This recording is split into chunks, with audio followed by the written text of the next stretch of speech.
Have you ever wondered what it would feel like to stand at the edge of an ancient temple, the air heavy with incense, the mountains looming above you, and a voice, half human, half divine, whispering words that could change the fate of entire nations? Before we step into this world of haunting legends and mysterious visions, take just a few seconds to like this video, tell me where you are listening from, and subscribe to the channel if you truly feel ready. Because once we begin, there is no turning back. And now, let us descend into the shadows of Delphi. You find yourself on the slopes of Mount Parnassus, where the rocks are jagged and the wind seems to hum with an eerie tune. The path is narrow, littered with dust that has been trodden by pilgrims for thousands of years. Each footstep you take carries the weight of countless seekers who came before you. Kings, warriors, poets, and wanderers, each hoping to hear the voice of the oracle. Imagine that moment, the nervous trembling in your chest, the way your palms sweat, not because of the climb, but because of the question you carry in your heart. The oracle of Delphi was not just a priestess. To the people of ancient Greece, she was the mouthpiece of Apollo himself when she spoke. Nations listened. Armies were sent to war or held back in peace because of her cryptic words. Even the greatest rulers of the age trembled when she inhaled the vapors rising from the sacred chasm, and let her voice spill out in strange, otherworldly tones. Some claimed it was prophecy, others thought it madness. But for the ones who stood in that chamber, surrounded by flickering torches and chanting priests, it felt like the very voice of destiny. Picture yourself waiting outside the temple, your offering in hand. A small statue, a handful of coins, perhaps even a lock of your hair. The air smells of burning laurel leaves, a sacred plant of Apollo. You hear the murmurs of those around you, travelers from faraway islands. Soldiers with scarred armor and peasants with roughened hands. Each of them carries a question just like you, and as you look up, the temple itself seems alive. Its columns stretch toward the sky, its stones gleaming with a strange light, as if Apollo himself had touched them. But here's the unsettling part. The oracle's answers were rarely clear. They came in riddles, half-truths, and poetic fragments. One moment you might hear that your path leads to glory. The next, that ruin awaits you. The real terror was not in the answer, but in the uncertainty it left behind. If you were told that a great empire will fall, how would you know whether it was your enemy's empire or your own? This is why Delphi was both a place of hope and a place of dread. Pilgrims arrived with trembling hearts, knowing they might hear the words that would either save them or condemn them. And yet, no one could resist, because when you are standing at the edge of your fate, when the unknown stretches before you like an endless night, would not you want someone, anyone, to whisper what lies ahead? So, as we begin our journey into the most haunting legends about the Oracle of Delphi, I want you to imagine yourself not as an observer, but as the pilgrim walking into that sacred place.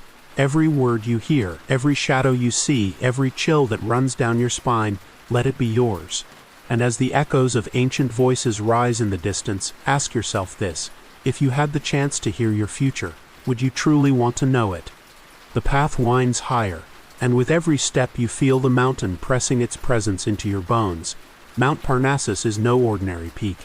To the ancient Greeks, it was a sacred spine of the earth, a place where the mortal world touched the divine.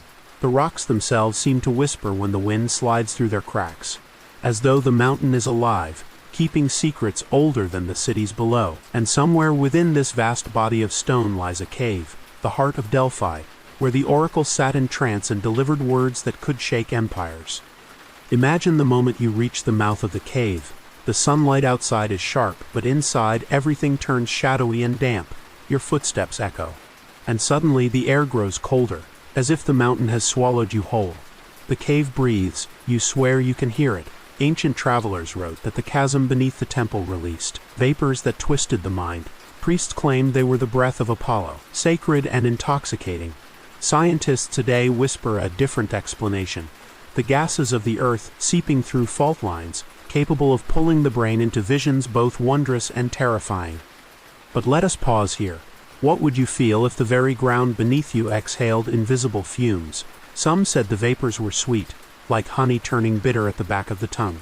Others swore they heard faint voices in the hiss of the gas, as though unseen spirits were laughing softly in the dark. Perhaps you would feel your head grow light, your pulse racing faster, your thoughts untethered, and just as you begin to question your sanity, a figure would appear. the Pythia herself. She is not what you expect. Draped in simple robes, hair tangled from smoke and sweat, she looks less like a goddess and more like a weary woman. But when she sits upon the tripod above the sacred fissure, her eyes change.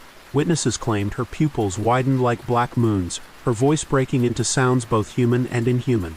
Some trembled, believing Apollo had entered her body.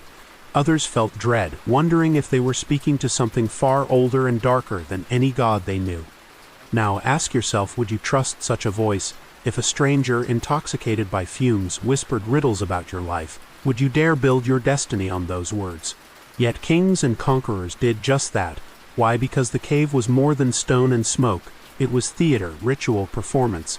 The architecture of fear and awe was carefully designed.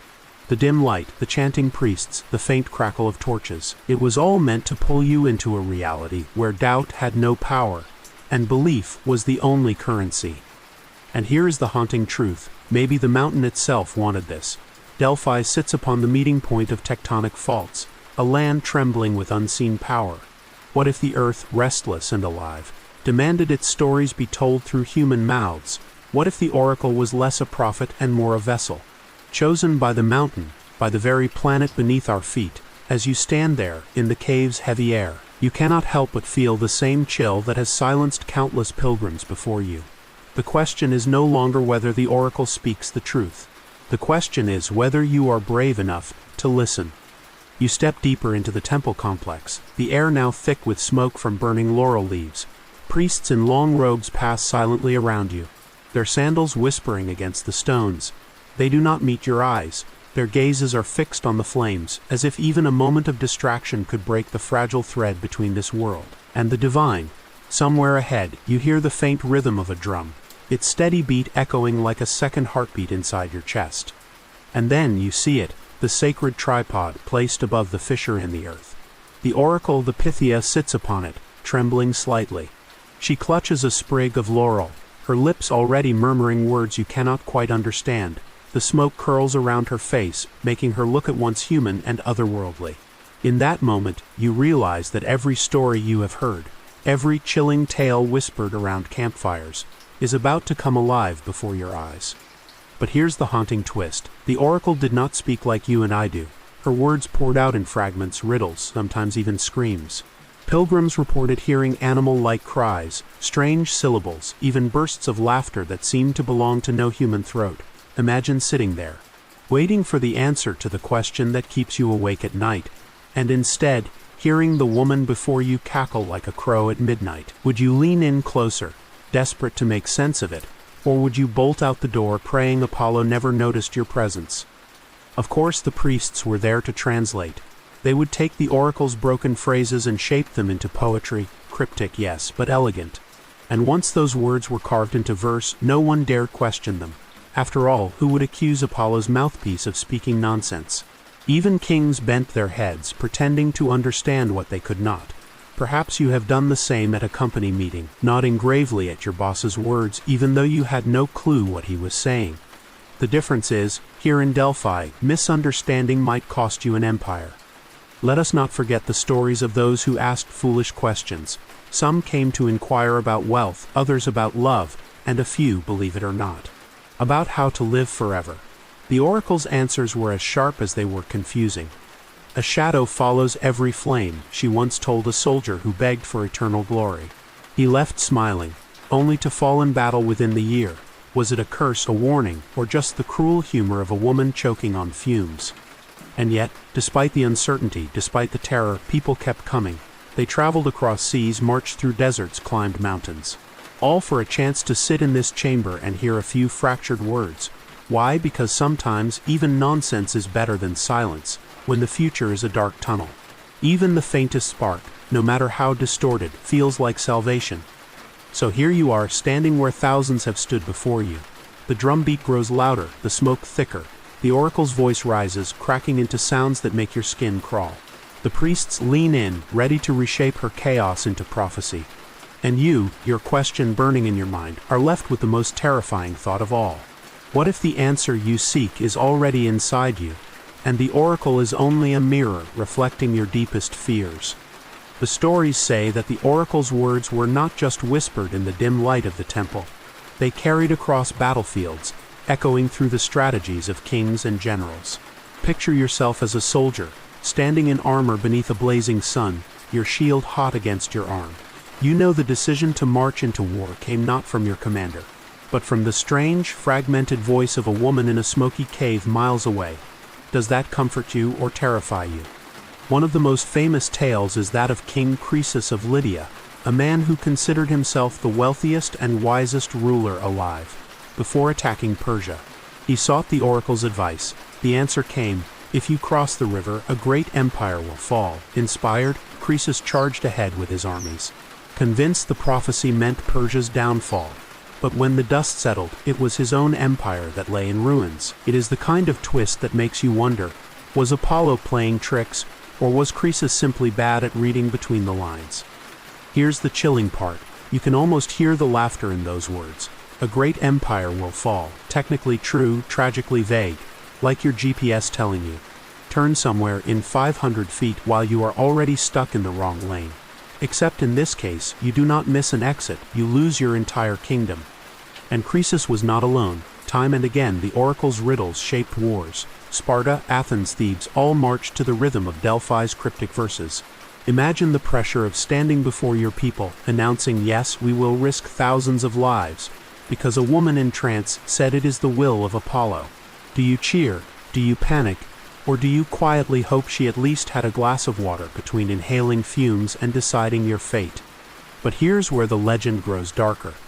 Some historians believe the priests deliberately crafted these ambiguous phrases to ensure the oracle could never be wrong. If you win, Apollo guided you. If you lose, well, clearly you misinterpreted the divine poetry. It was the perfect system, power with no accountability. A haunting reminder that faith can be as dangerous as any sword. Yet there is something undeniably magnetic about it. Humans crave certainty. When the world trembles with chaos, plagues, droughts, wars, we reach for meaning, even if it comes wrapped in riddles. Maybe that is why Croesus believed so fiercely. Maybe that is why soldiers carried her words into battle like sacred shields. So ask yourself, if you were standing on the edge of war, the fate of thousands in your hands, would you rather trust your own judgment, or surrender to the cryptic whispers of Delphi? The truth is, either choice could destroy you. And that is what makes the oracle's power so terrifying. Her words did not decide your fate. They forced you to reveal it yourself. The whispers of the oracle did not always bring glory. Sometimes they planted fear that lingered like a shadow long after the words had been spoken. Imagine walking home from Delphi, the mountains fading behind you, the priest's chants still echoing in your ears. You clutch the oracle's message, carved into your memory like a brand. It is both a blessing and a curse. You have an answer, but it is one that haunts you every waking hour. Take the story of Athens, for instance. As the Persian army loomed on the horizon, the city sent envoys to Delphi in desperation. The oracle told them, "Trust in your wooden walls." What could that mean? Some believed it was a call to fortify the Acropolis with timber defenses. Others thought it meant to flee behind the fleet of ships. Debate raged, panic spread, and yet the words themselves never changed. In the end, Athens chose the sea. Their wooden walls became the triremes that clashed against Persia at Salamis, turning the tide of war. Victory was theirs. But imagine the terror of those days, when no one knew whether the oracle was guiding them to safety or to doom. Now pause for a moment and ask yourself, if you heard those words, "Trust in your wooden walls," would you stake your entire city on them? Would you sleep soundly knowing your fate depended on how well you guessed a riddle, or would you lie awake, second-guessing every possibility, until the night itself felt like an enemy? And then there are the darker tales, the ones where the oracle's voice felt less like divine wisdom and more like a curse slipping into human ears. A farmer once asked if his fields would prosper. The answer, "The soil beneath your feet hides more than grain." Days later, a sinkhole swallowed his land, burying crops and animals alike. Coincidence, fate, or did the oracle's words somehow summon the very disaster they described? It is easy to laugh at these stories today. We might shake our heads and say, clearly, people back then were gullible. But think about it. Do not we still do the same? Don't we check horoscopes, read fortune cookies, or obsess over whether Mercury is in retrograde before signing contracts? The truth is, human beings are not built for uncertainty. We would rather cling to a vague answer than accept silence. The Athenians were not fools. They were just like us. And here lies the haunting beauty of Delphi. The oracle gave no guarantees, only possibilities. It was the people themselves who filled the silence between her words with their own hopes and fears. The prophecy was never about the gods. It was always about the humans listening. So picture yourself standing at the threshold of your own fate. A cryptic sentence floats toward you, heavy as stone, trust in your wooden walls. Do you hear salvation, or the promise of destruction? The oracle's words could be thrilling, but sometimes they clung to the mind like a nightmare you could not wake from. You leave the temple, your sandals crunching against the gravel path, yet every sound you hear feels like an echo of her voice. Was that a prophecy, or a curse? And more importantly, what if you misunderstood it? One of the most chilling tales tells of a Spartan envoy who came to Delphi seeking guidance before a desperate campaign. The oracle's response: "Beware the one who fights with shadows." The soldier returned, uncertain of its meaning, only to fall in battle against an enemy who used mirrored shields that reflected sunlight, blinding the Spartans. The words had been true, yet hopelessly vague. Now imagine you are that envoy. You carry those words back to your people, only to realize too late what they meant. Could you forgive yourself, or would the guilt crush you as heavily as the enemy's spear? And here lies the cruel genius of Delphi. The prophecy was never simply an answer. It was a test. The gods, or perhaps the priests, gave you fragments, and you had to stitch them into meaning. If you succeeded, glory. If you failed, disaster. Either way, the oracle was never wrong, you were. Ask yourself, if you were the one standing in that chamber, smoke swirling, your future hanging on a few broken syllables, how carefully would you listen?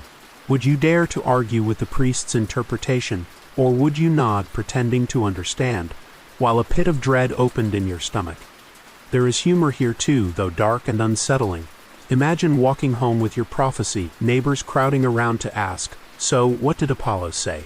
And you reply, "He told me to beware of shadows." Do they laugh, do they mock you, or do they whisper, fearful that Apollo might strike them for doubting his words? It is the ancient equivalent of getting terrible advice from your therapist, except instead of paying by the hour, you pay with your life. Modern historians suggest that this vagueness was intentional. By speaking in riddles, the oracle ensured she could never be proven false. But what if there is something more? What if the ambiguity was the point?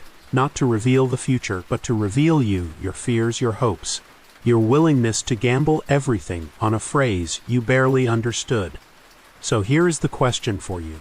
If the oracle gave you a prophecy today, vague and haunting, would you risk your future on it? Would you obey, even if your instincts screamed against it, or would you walk away, carrying the heavy burden of never knowing what might have been? The oracle's chamber was not just a temple. It was a mirror. And sometimes the most terrifying reflection you saw there was yourself. The oracle's words were never just heard. They were felt, like a chill settling deep in your bones. Imagine standing among a crowd of pilgrims, the temple looming before you, and suddenly the Pythia lets out a sound that is not quite human. A rasp, a shriek, a strange laughter that makes the hairs on your neck rise. Some pilgrims swore it was the voice of Apollo himself. Others whispered it sounded more like a drunken neighbor yelling at goats. Either way, once you heard it, you never forgot it. One of the strangest tales comes from a traveler who claimed the oracle answered his question not with words, but with a fit of laughter so long and piercing that he fainted on the spot. The priests, of course, translated it into something elegant. The gods mock those who chase vanity. But the traveler never shook the memory of that laughter. He said it echoed in his dreams, turning every silence into suspicion. Imagine waking at midnight, the sound of that same laugh rolling through your skull like thunder. Would you call it prophecy or torment? And yet there is something almost comical in it too, is not there? Picture the scene. You have crossed mountains, spent your savings, brought sacrifices, and the mighty oracle bursts out laughing in your face. It is like saving for months to see a Broadway show, only to find the lead actor is improvising farm animal impressions. You would be furious, but also maybe you would wonder if that absurdity hid some cosmic truth. Historians think the laughter, the screams, even the animal-like sounds may have come from the gases beneath the temple, ethyl vapors affecting the brain. pushing the Pythia into states where reason slipped away. But that does not explain why entire nations took those sounds so seriously. Maybe they were not just listening with their ears. They were listening with their fears. Ask yourself, if you stood there and the oracle's only reply was a burst of eerie laughter, would you dismiss it as madness, or would you lie awake at night, replaying every second, convinced the gods had mocked you personally? Sometimes the most haunting prophecies are not the ones that give answers, but the ones that leave you uncertain, dangling between belief and doubt. And here's the haunting humor. The oracle's chamber was the original customer service desk, except instead of waiting for your number to be called, you waited for a half-possessed woman to scream riddles at you.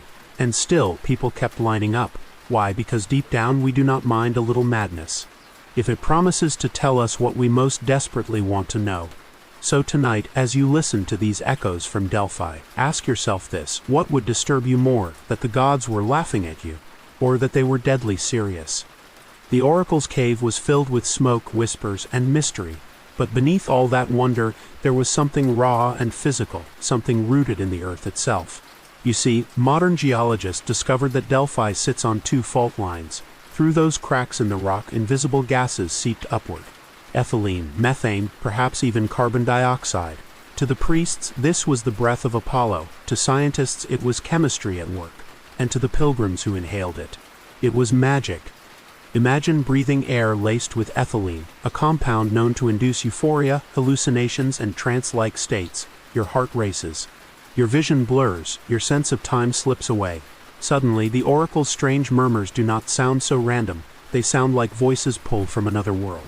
But here's the unsettling question. If prophecy comes from chemicals, does that make it less divine or more terrifying? After all, the gods may not need thunderbolts if they already control the very air you breathe. The ancients, of course, did not have the language of chemistry. They spoke of Apollo's spirit, of sacred vapors rising from the underworld. And in a way, they were not wrong. What is a chemical but the hidden breath of the earth? What is a trance but the body's way of opening doors we cannot see? Now picture yourself stepping into that chamber, the air heavy, sweet, almost intoxicating. You feel lightheaded, your thoughts scattering like leaves in the wind. The oracle begins to sway, her voice trembling, her eyes rolling back.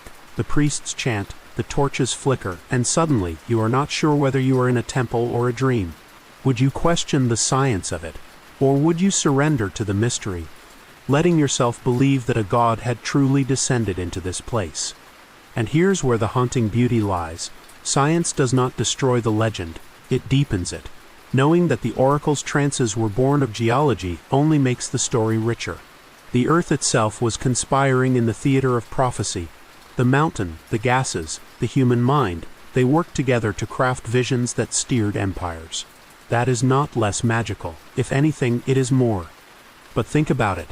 If the same gases seeped beneath your home today, if your neighbor suddenly began spouting riddles while giggling uncontrollably, would you dismiss it as madness, or wonder if you would stumbled onto the modern-day Delphi? Would you call an exorcist, a scientist, or maybe just the fire department? So as you stand in that chamber, surrounded by smoke and whispers, remember this: the line between the divine and the natural is thinner than we think. The oracle was not only a voice of the gods, she was the voice of the earth itself, and when the earth speaks, do we dare to ignore it? Now imagine this: you are not just a pilgrim, but a commander standing at the edge of war.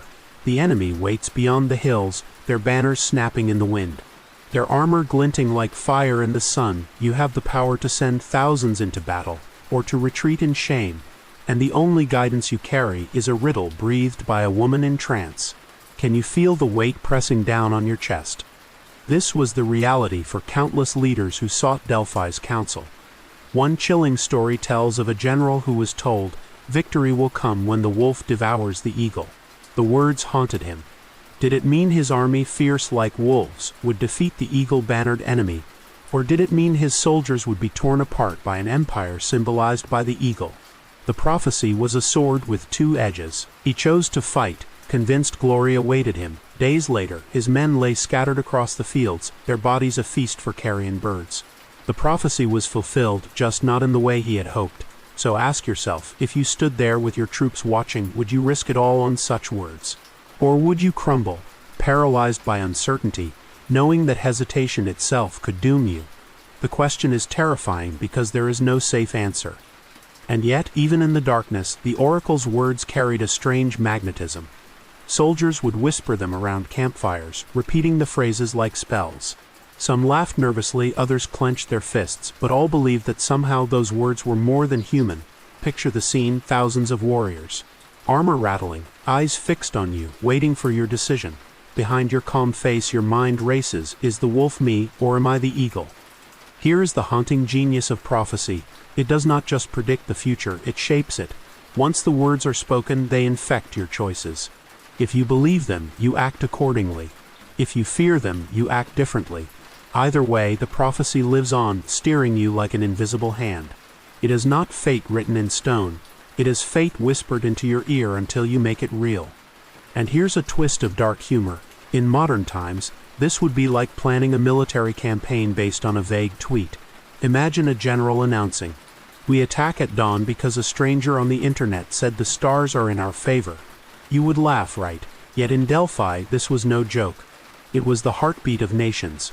So as the drums of war thunder in your ears, remember this: the oracle's greatest weapon was not her voice, it was your belief in it.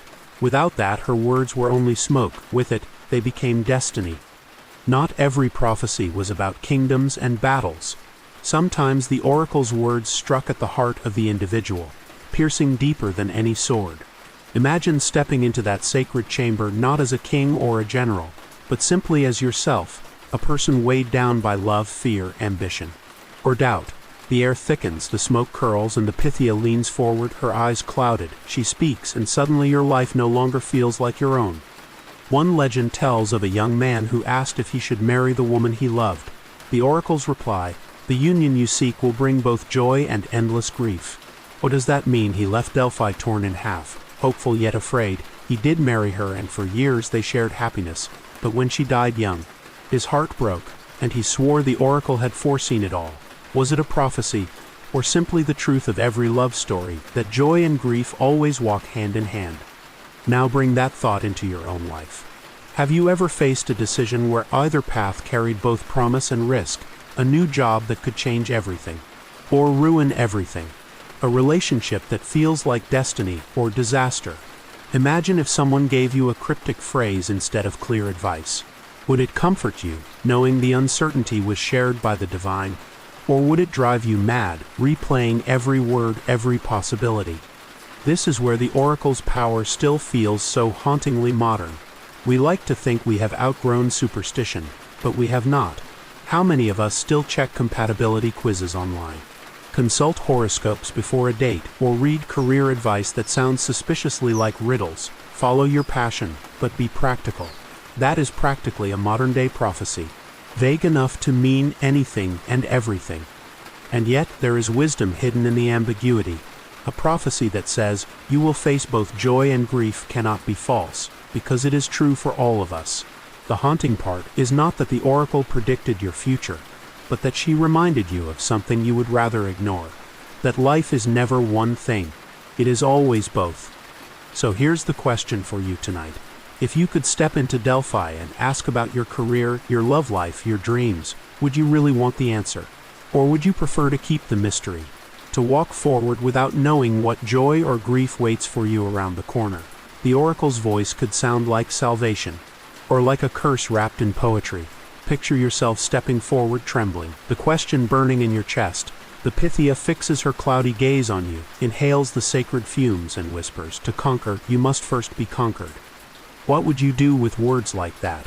If you were a general, would you believe it meant sacrifice before victory? If you were a lover, would you think it meant surrendering your heart before finding joy? Or would you stand frozen, wondering if the gods were simply mocking you? There is a story of a warrior who heard this exact phrase. He returned to his camp, believing the oracle meant he must let himself fall in battle to inspire his men.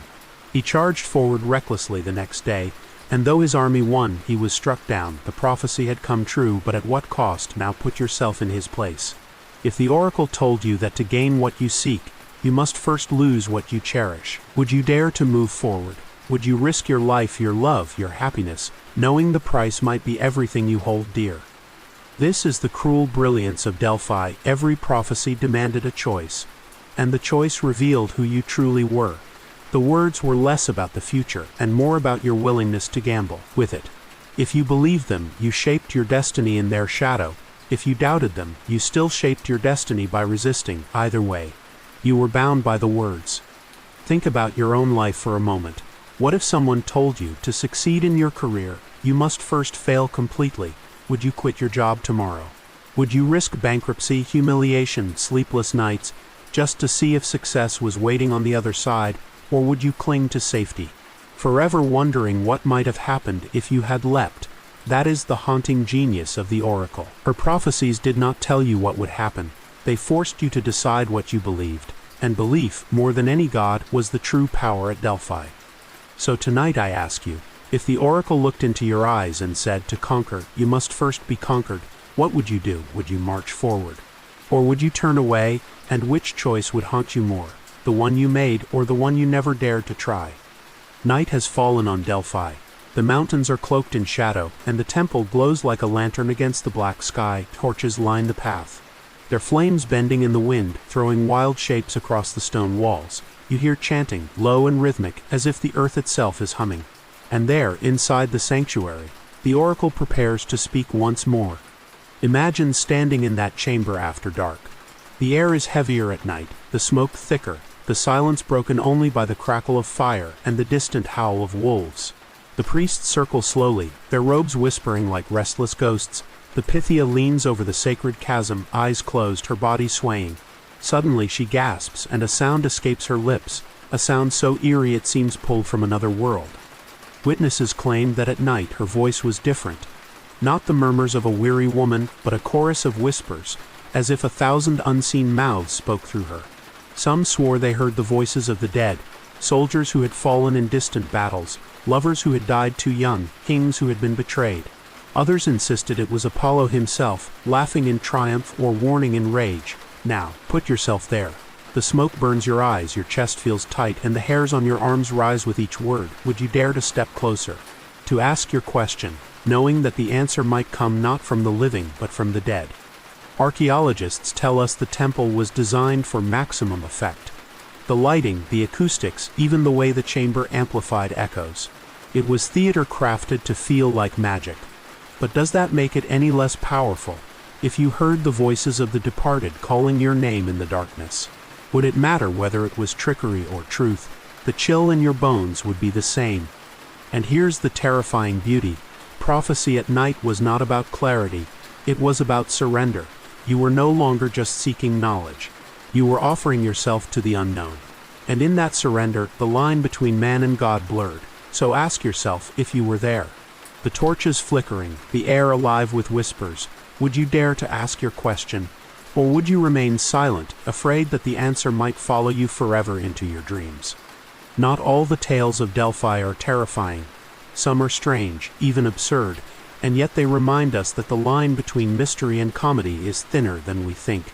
Imagine traveling hundreds of miles, climbing the slopes of Mount Parnassus, making sacrifices of goats and gold, only to receive an answer so baffling you do not know whether to laugh or cry.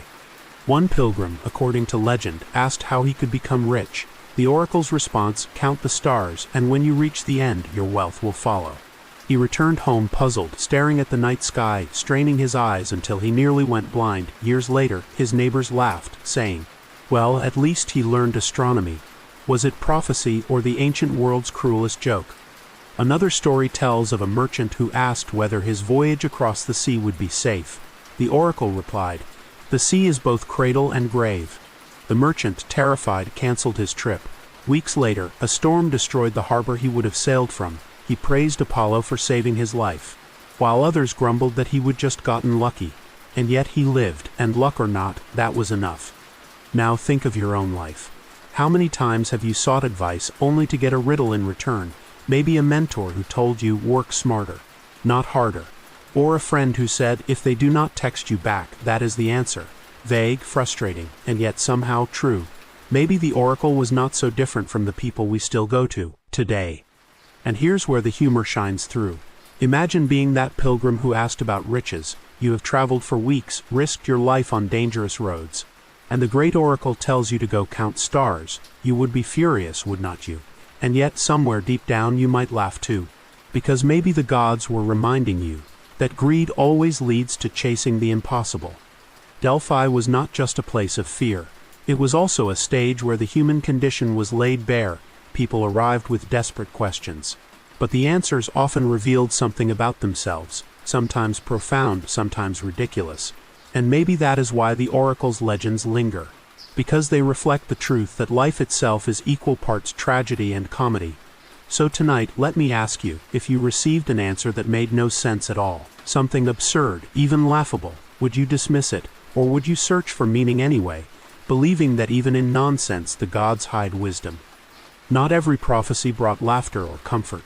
Some cut like blades, leaving scars long after the words were spoken. Imagine entering Delphi not in hope, but in fear because you have heard the stories. Those who ask the wrong questions may not survive the answers. One legend tells of a king who demanded to know how long his dynasty would last. The oracle replied, "When the black sun rises, your line will end." For years he obsessed over eclipses, building towers to watch the sky. He banished advisors who mentioned omens, terrified that the prophecy would come true. And when at last a solar eclipse did appear, panic tore through his kingdom, his enemies rose, his people turned, and the dynasty crumbled, not because of the stars, but because of his fear. The black sun had risen within him long before it appeared in the sky. This is the haunting power of Delphi. Prophecy became a seed planted in the mind. Watered by fear, it grew into destruction, and sometimes that destruction was self-made. Now place yourself in his shoes. If the oracle told you that your family, your legacy, your very name would end with a single sign, would you live your days in peace, or would you crumble, slowly destroying everything you tried to protect? Which is worse, the prophecy itself, or the madness it inspires? There are whispers too of darker visions. Some pilgrims claimed they saw shadows moving in the smoke, shapes that looked like skeletal hands reaching from the chasm. Others said they heard the cries of children, even when no one was there. Perhaps it was hallucination. Perhaps it was theater. Or perhaps Delphi was more than a temple. Perhaps it was a doorway. Modern minds may dismiss this as fantasy, but ask yourself, what if belief itself can open doors? What if fear, shared by thousands, shapes reality in ways science still cannot measure? If enough people believe a curse is real, does it not become real in its consequences? So, as you stand in that chamber of shadows, remember, the deadliest prophecies were not about gods or stars. They were about human hearts, hearts so desperate for answers that they forged their own destruction. For centuries, people believed the oracle spoke with the voice of gods, but modern science whispers another explanation, one that is no less fascinating, and perhaps even more haunting. Neurologists studying trance states have found that under certain conditions, stress, exhaustion, exposure to chemicals, the human brain can slip into altered realities. Hallucinations, fragmented speech, feelings of detachment from the body, all these match the ancient descriptions of the Pythia. What pilgrims heard as divine prophecy may have been the brain itself unraveling, crossing a threshold between logic and chaos. Imagine sitting in that smoke-filled chamber. Your senses are overwhelmed. Heat from the torches, the chant of priests, the sweetness of vapors in the air. Your brain, deprived of clarity, begins stitching fragments of thought into something larger. A whisper becomes a sentence. A murmur becomes a riddle. Suddenly, the voice you hear does not feel like your own. It feels otherworldly. Psychologists call this pattern seeking. The human mind is desperate for meaning, even in nonsense. Give it fragments and it will weave them into prophecy. That is why two people could hear the same words from the oracle and walk away with completely different interpretations. One would hear victory. Another would hear doom. The words did not change, the minds did. Now ask yourself, does not this sound familiar? Think of how we read horoscopes today. You will face a challenge, but perseverance will bring success.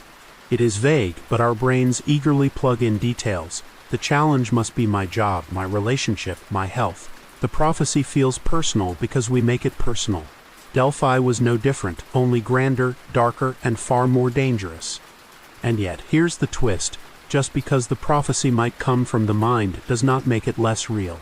If a hallucination convinces a general to march into war, The hallucination kills just as surely as an arrow. If a riddle drives a king to paranoia, the paranoia topples his throne as effectively as any rebellion. The power of belief is not imaginary. It is the most tangible force of all. So picture yourself back in Delphi, the oracle's words wrapping around you like smoke. Do you dismiss them as chemical illusions, or do you admit that even illusions can shape destiny? The line between science and magic is not a wall. It is a veil, and perhaps Delphi was the place where that veil grew thinnest. Legends say that Delphi was not only a temple, but also a place where the veil between the living and the dead grew thin. Pilgrims swore that as the oracle spoke, shadows gathered in the smoke, shapes that looked too human to be illusions. Some even claimed that voices of the dead whispered alongside the Pythia's words, turning her prophecies into eerie choruses of both past and present. One story tells of a widow who came seeking comfort after her husband died in war. As the oracle inhaled the vapors and swayed on her tripod, her voice shifted. For a brief moment she spoke not in riddles but in the exact tone of the widow's late husband. "I wait for you by the river." The oracle said. The widow collapsed in tears. To some it was proof of Apollo's power. To others it was darker, evidence that spirits used Delphi as a doorway to reach the living. Now imagine yourself in that chamber. The smoke curls, the torches flicker, and suddenly a voice you thought you would never hear again drifts into your ears. Would you run forward in joy, or would you freeze in terror, realizing that some doors are never meant to be opened? Historians explain these accounts as hallucinations fueled by grief and suggestion. When a mind longs desperately enough, it can conjure the sound of a lost loved one. But believers argue that so many witnesses could not be mistaken. Perhaps the fissure beneath the temple was not just geological, it was spiritual. A crack between worlds. And here's the chilling thought, what if both are true? What if human longing and natural forces combined to create a channel? One that allowed memory, grief, and even lost voices to bleed into reality. Picture it. You are sitting in the dark, surrounded by strangers, when suddenly the oracle calls your name in the voice of someone you buried years ago. Do you believe it? Do you embrace it? Or do you realize too late that the dead may not always return with kindness? This is why Delphi's legends endure. They are not just about gods or kings.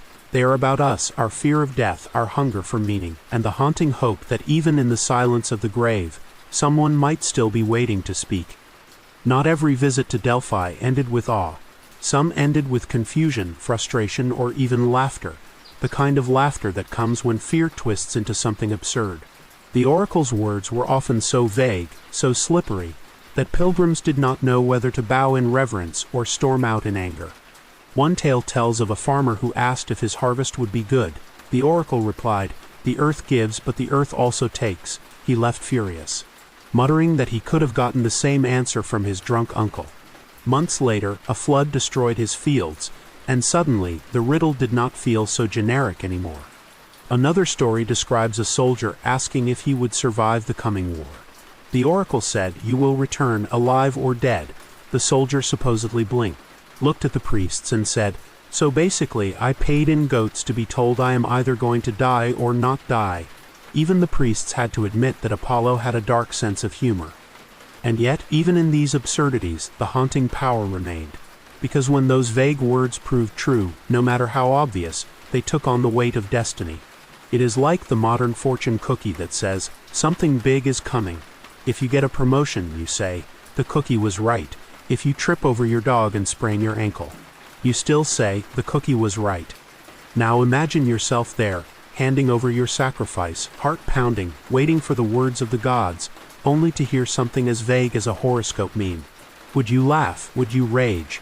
Or would you still find yourself whispering the words under your breath weeks later, unable to shake their grip? This is the dark comedy of Delphi. Prophecy was never a guarantee, but people treated it like one. And in treating it as truth, they often made it come true.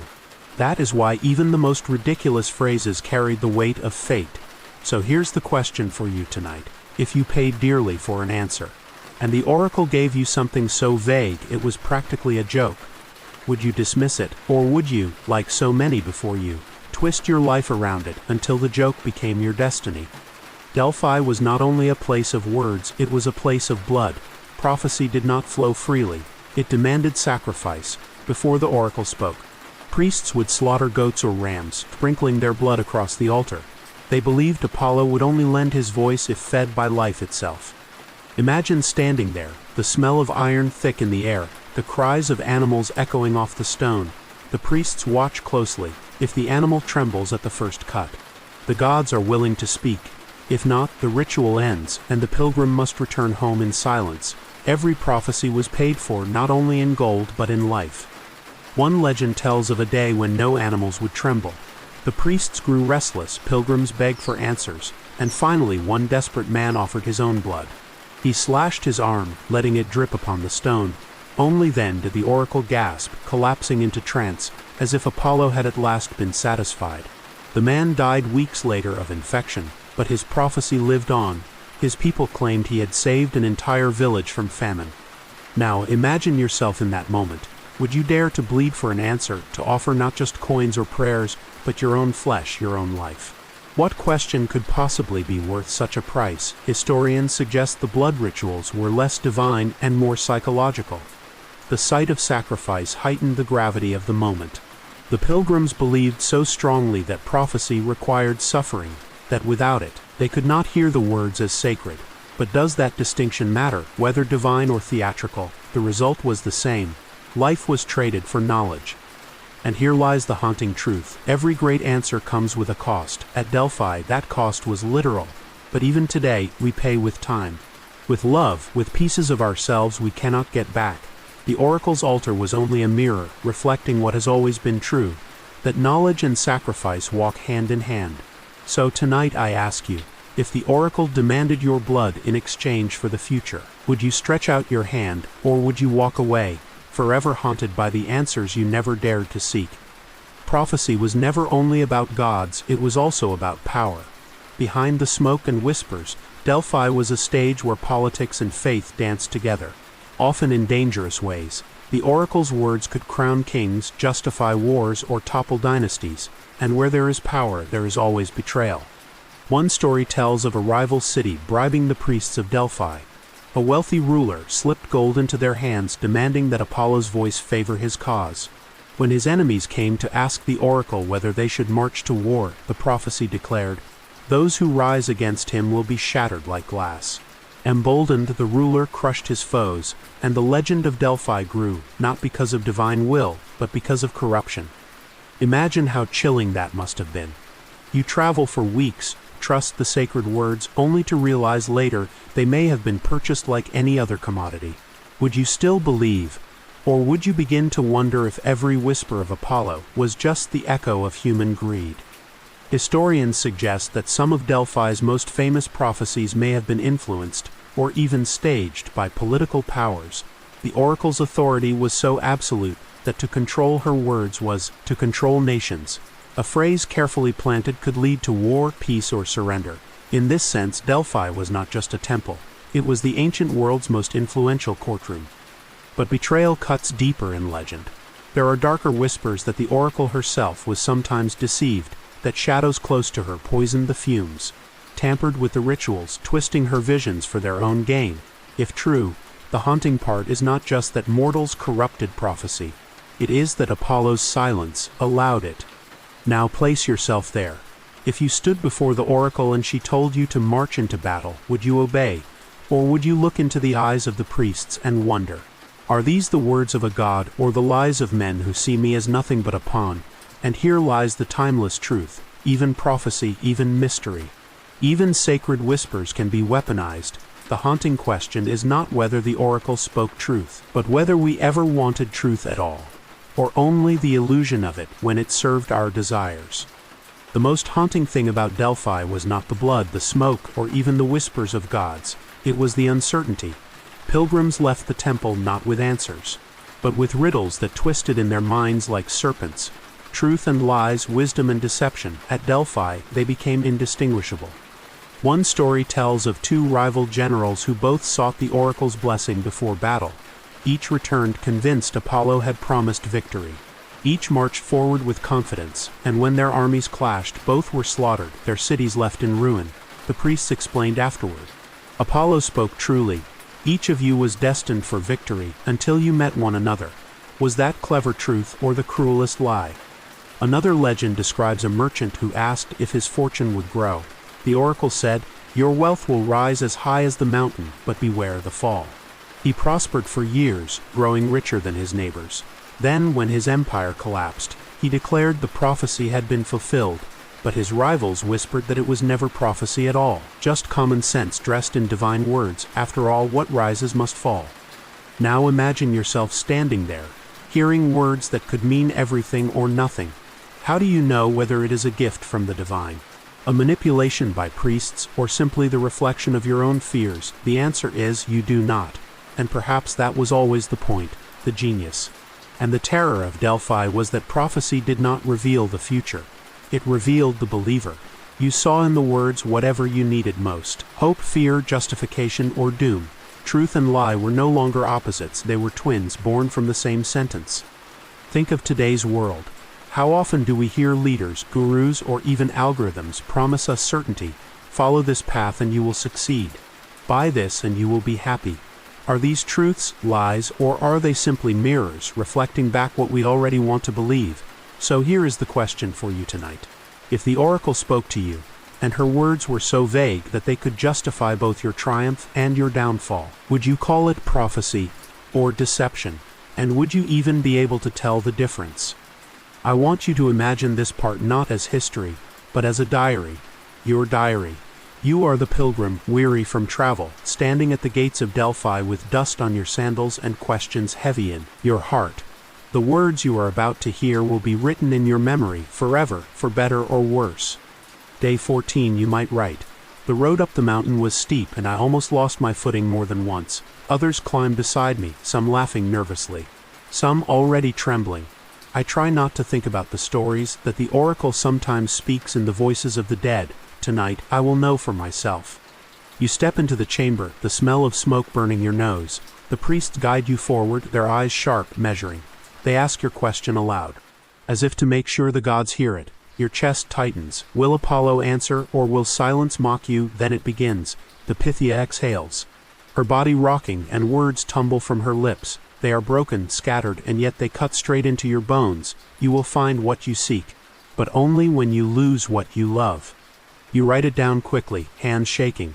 What does it mean? Will I lose my family, my farm, my health? The answer is both everything and nothing.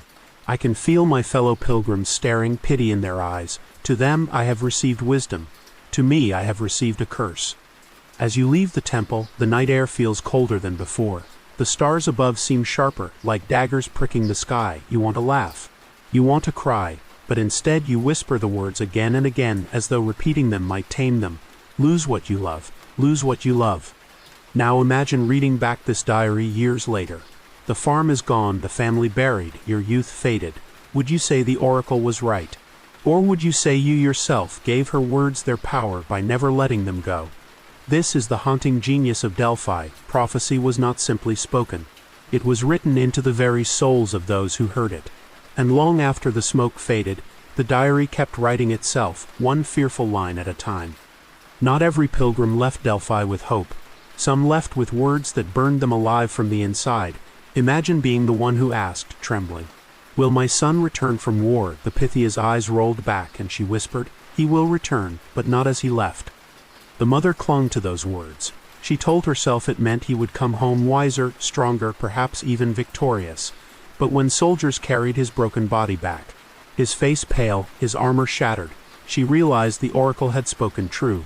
He had returned, but not alive. This is the cruelty of prophecy. It is never false, but it is never what you think.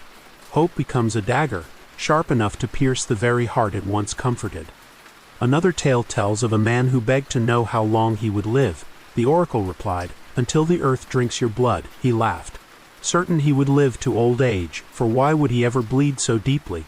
But years later, he stumbled on a battlefield, an arrow piercing his chest.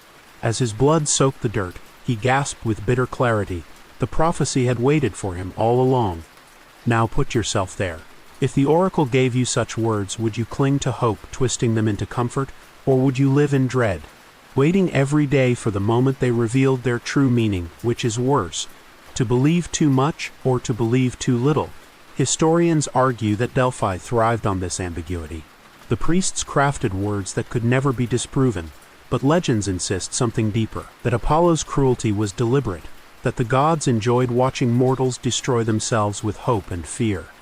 And here's the most haunting thought: perhaps the tragedy was never in the prophecy itself, but in our refusal to accept uncertainty. We demanded answers, and the oracle gave them, answers that bound us tighter than silence ever could.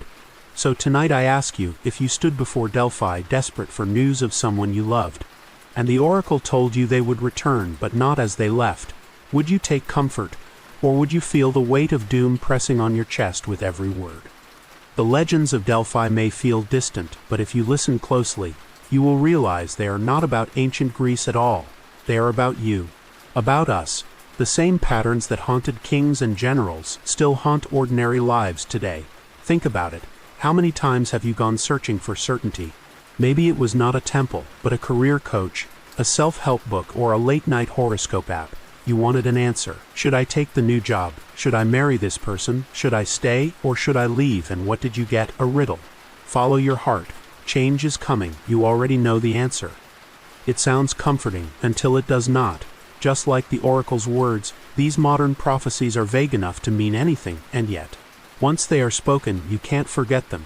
You carry them like whispers in your mind, repeating them when doubt creeps in. Consider love. How many people have clung to a fortune-teller's promise, he will return to you, only to waste years waiting for someone who never came back? Or careers. How many workers have heard your success is guaranteed and poured their lives into jobs that consumed them? The pattern is timeless. We demand answers, we get riddles, we shape our lives around them anyway. And here's the haunting truth. It does not matter if the words are divine, scientific, or just printed on a cookie. Once they enter your heart, they have power. Power to comfort, yes, but also power to blind, to bind, to trap. So ask yourself tonight, how many of your choices were truly your own, and how many were guided by some phrase you heard, some sign you thought you saw? When you scroll through your phone at 2 a.m. and see a message that says, "A big change is coming," do you laugh it off? Or do you pause, wondering if it is meant for you? That is why the Oracle of Delphi still matters, not because she spoke with Apollo's voice, but because she mirrors the way we live today, hungry for certainty, yet forever haunted by the riddles we choose to believe. For centuries, pilgrims believed the oracle spoke with the voice of Apollo. But what if the greatest secret of Delphi was that it was never about gods at all? What if the power came not from heaven, but from the mountain itself, and from the people who believed in it?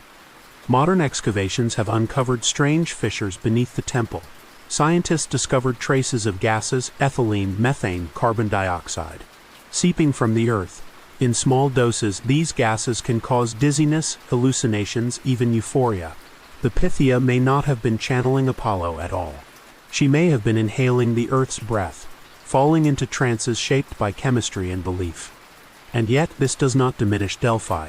It makes it more haunting, because if prophecy was born from gas and shadows, it means the greatest power came not from gods, but from the human mind, from our endless hunger to turn chaos into meaning.